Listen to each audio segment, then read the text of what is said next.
Boa tarde, este é o Consultório. Vamos aos temas que hoje preparamos para si. No primeiro bloco do programa, espaço para a especialidade de cirurgia geral. As fissuras anais são pequenas feridas na mucosa do ânus, causando dor e desconforto. Afetam cerca de 10% da população. O tratamento com Botox relaxa o esfíncter anal, aliviando a dor e promovendo a cicatrização. Vamos melhor conhecer este tratamento inovador com a doutora Milena Liorsi. Já no segundo bloco, reservamos espaço para a medicina dentária. Os implantes dentários revolucionaram a reabilitação oral com uma taxa de sucesso de cerca de 95%. Substituem raízes dentárias perdidas. Vamos estar à fala com o Dr. Miguel Almeida sobre implantes unitários. Recordamos que pode participar no programa em direto. Envie as suas questões e partilhas através do e-mail consultorio@portocanal.pt ou via telefone ligando o 22 508 3297. Vamos junto até às 3h30.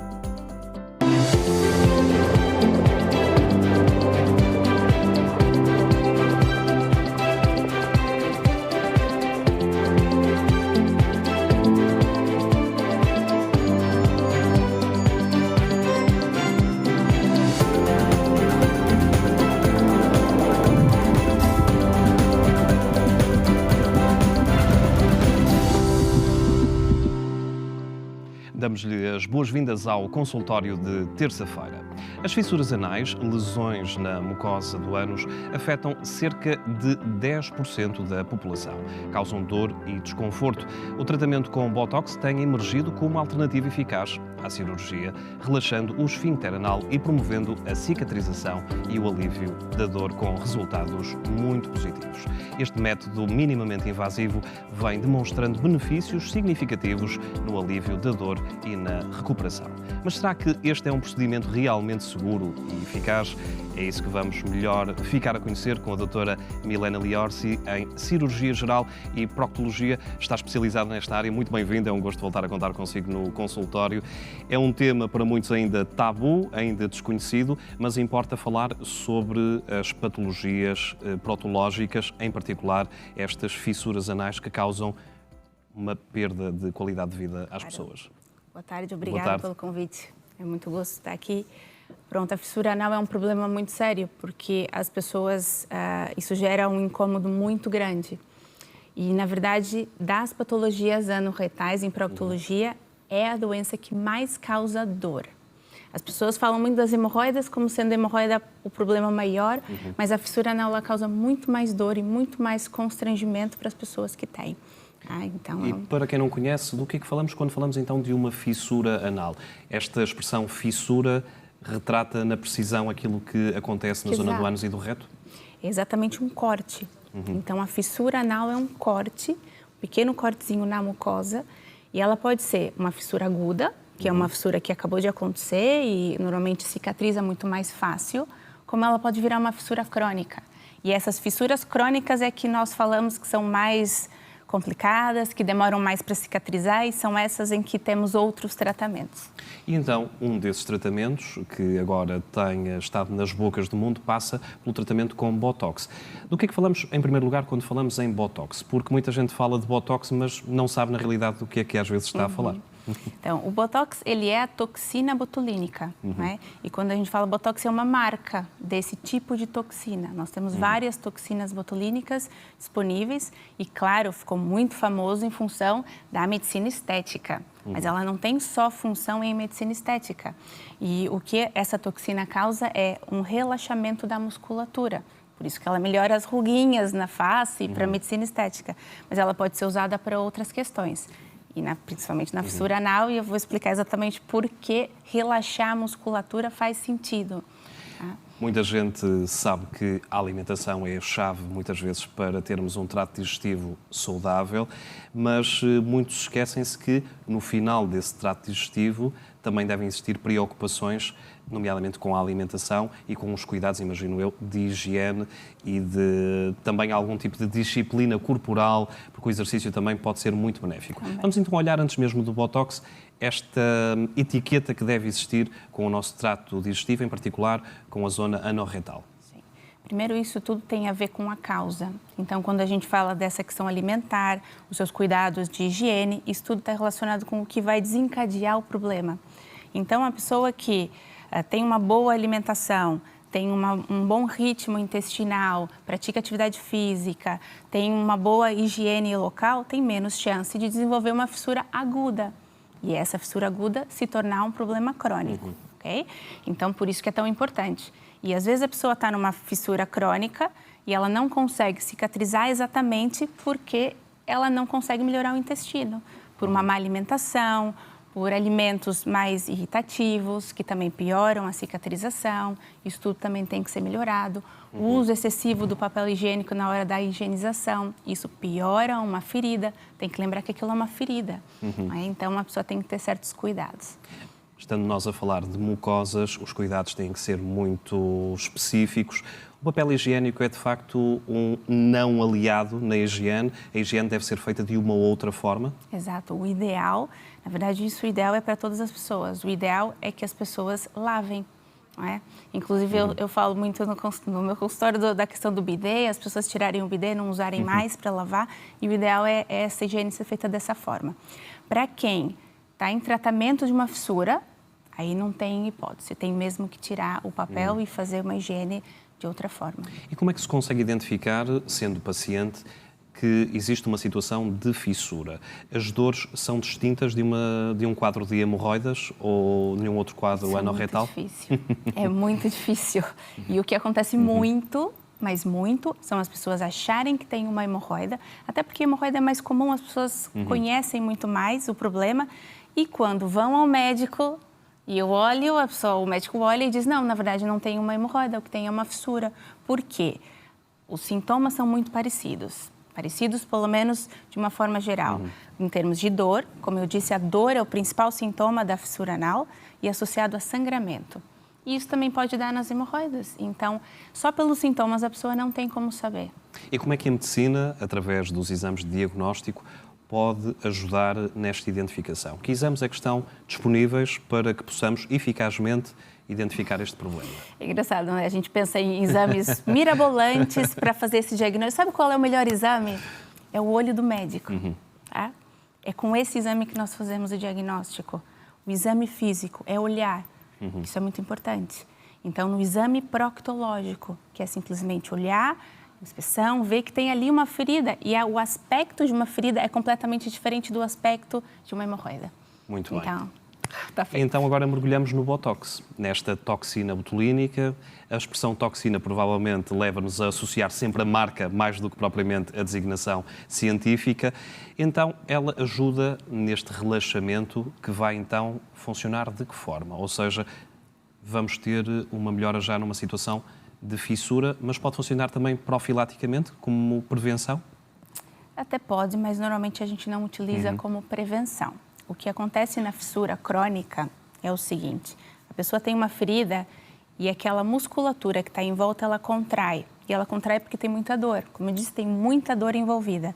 E o músculo contrai de uma forma tão forte, que é o que a gente chama de hipertonia da musculatura, e que não permite o sangue chegar naquela ferida. Porque normalmente o nosso corpo é que faz a cicatrização. Mas como tem uma hipertonia tão forte, aquilo não cicatriza. Então o Botox vem agir nesse ponto, em relaxar o músculo para que o sangue circule melhor, que aquilo consiga, de fato, cicatrizar. E como é que é feito este procedimento? Ou seja, há uma observação, o exame proctológico de análise, portanto, da ferida, e depois como é que toma a decisão de, ok, vamos pelo caminho do Botox? É porque neste momento, digamos que é o tratamento por excelência ou já eram feitos outro tipo de tratamentos menos significativos? Na verdade, ele ainda não é o tratamento de início, porque, na verdade, o tratamento clínico que a gente faz com o uso de pomadas e as pomadas específicas para fissura anal, também que são diferentes das pomadas de hemorroidas, elas também agem na musculatura, elas também agem para relaxar a musculatura. Então, esse é o tratamento inicial e posso te dizer que mais de 90% das pessoas conseguem cicatrizar a sua fissura com um tratamento adequado, com pomadas adequadas para a fissura anal. Agora, tem os 10% que não conseguem. E antes da vinda da toxina botulínica, antes do Botox, esses 10%, entre 5% e 10%, iam para um outro tratamento que é a cirurgia. tá? Que é muito mais agressivo e a gente quer evitar que a pessoa precise de uma cirurgia. Então, o Botox, nesse momento, ele está indicado nesses pacientes em que tem falha do tratamento clínico com as pomadas. Muita gente estará em casa a pensar, mas Botox, agulhas, a aplicação, imagino eu que seja feita através de injetável, mas olhar para uma zona tão sensível como é a zona do ânus e olhar para uma seringa seguramente afastará algumas pessoas do tratamento. Mas será assim tão desconfortável a aplicação ou é muito bem tolerada? Eu vou dizer uma coisa, que a verdade é que as pessoas que têm fissura anal sofrem tanto, meses e meses de dor. Quando você propõe um procedimento, claro, é uma agulha, e eu sou muito sincera, aquilo vai ter uma dor, um incômodo na hora da aplicação, é uma aplicação rápida, mas a pessoa já sofreu tanto, que na hora ela diz, tudo bem, são 20 segundos, 30 segundos de dor na hora que aquilo infiltra, mas perto da dor que ela já teve e daquilo curar, as pessoas de fato as pessoas não se queixam. Não se queixam. Uma aplicação rápida, um tratamento, portanto, muito incisivo, digamos assim. E qual é o prognóstico depois? O período de recuperação é também ele rápido? Não.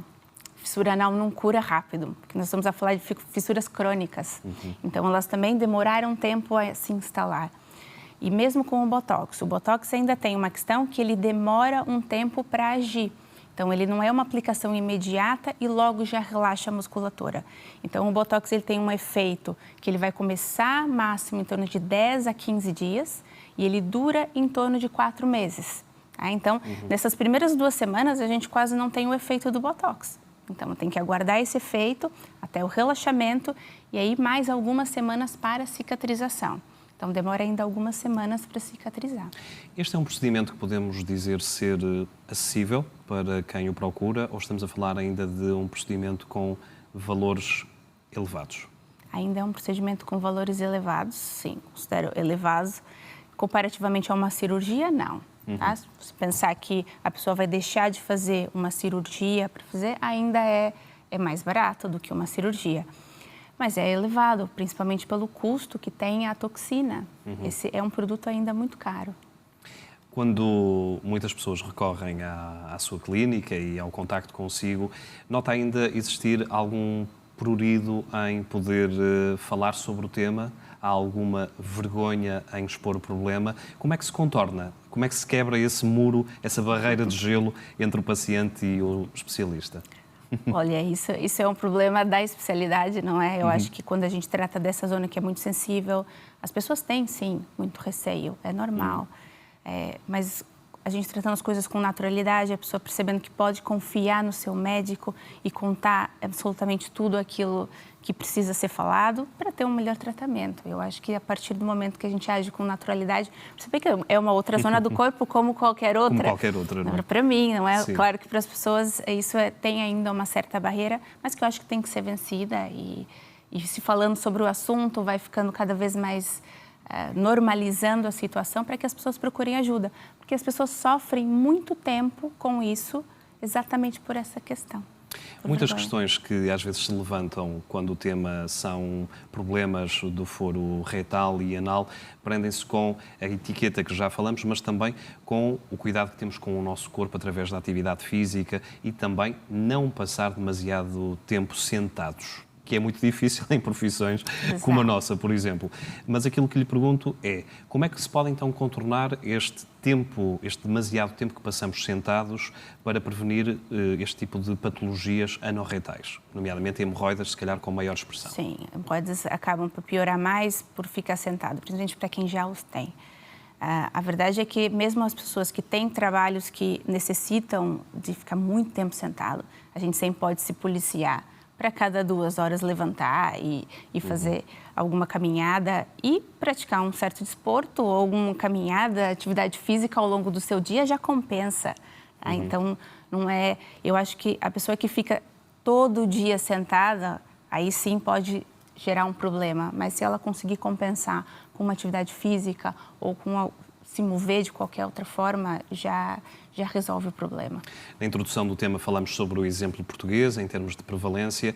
Como é que do conhecimento que tem, obviamente, como é que estamos em termos globais perante este problema, as fissuras anais? É muito prevalente nos países mais industrializados, nas sociedades mais industrializadas, ou é um problema geral global? Não, claro que é um problema geral, porque hoje a gente vive nesse mundo globalizado e a alimentação é globalizada e a verdade é que isso tem muita relação com a alimentação, com nossos hábitos e o fato da gente ter alimentos processados, uma vida muito estressante, aquilo tudo muito corrido, isso piora sim. Piora no seu hábito de higiene, de evacuação, o que leva a fissuras. Então, hoje nós temos um índice maior, sim, de problemas de fissura anal e hemorroidas do que tinha-se no passado. Quando a gente tinha uma alimentação mais caseira, quando tinha uma vida menos estressante, isso é o preço que se paga hoje. Na preparação do programa eu pude perceber que existem circunstâncias do funcionamento do nosso corpo que podem levar a patologias desta zona anorretal. Uma delas, que eu desconhecia por completo, é o facto do ácido do estômago também poder ser um péssimo amigo desta zona, porque acaba por também prejudicar toda a zona do trato digestivo. O ácido é, de facto, um problema a não perder de vista também para esta zona? Isso só para quem tem, de fato, um problema de todo o trato gastrointestinal. Né? Provavelmente uma pessoa que já tem uma alteração do funcionamento, da microbiota, e aí aquilo reflete na região perianal.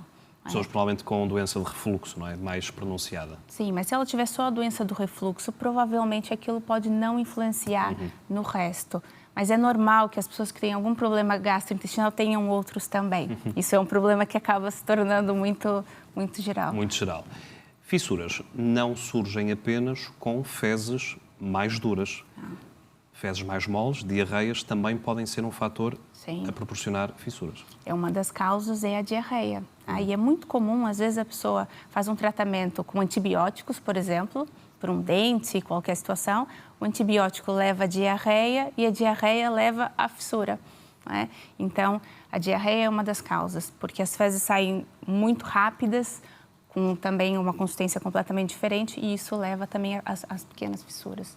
Não podemos fugir ao tema, porque seguramente vamos ter perguntas sobre ele, e uma vez que já conseguimos aqui passar pelos tópicos que tínhamos previstos para as fissuras anais, esta distinção que há pouco falávamos, que nem sempre é fácil relativamente às hemorroidas, e olhando precisamente agora para este tópico, as hemorroidas continuam a ser aqui o tópico central para todos os problemas anorretais.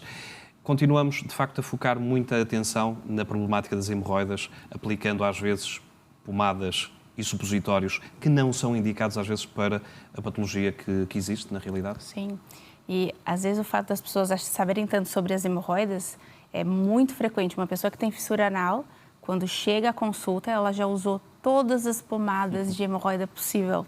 E aí ela diz, mas nada funciona, eu acho que eu tenho que operar. E aí, quando ela chega à consulta, descobre, não tem que operar, tem que tratar correto.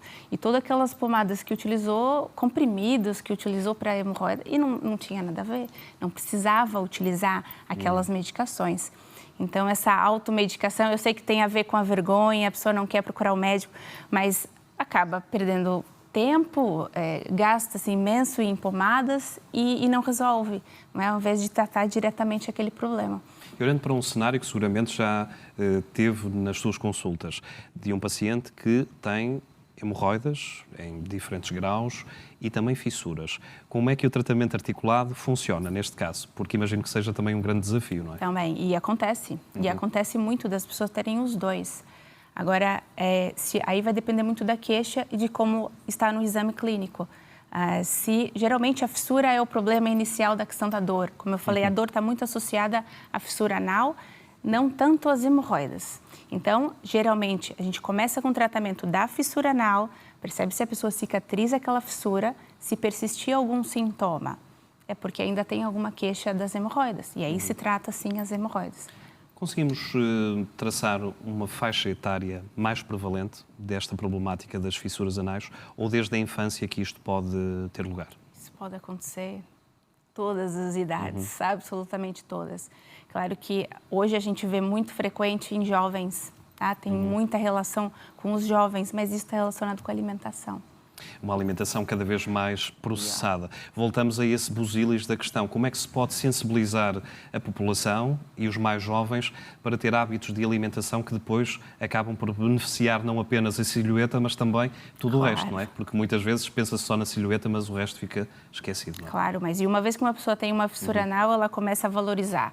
Porque aquilo leva a uma dor e um transtorno tão grande que ela começa a valorizar, beber mais água, que é uma questão que as pessoas esquecem, não só a alimentação correta, mas beber bastante água.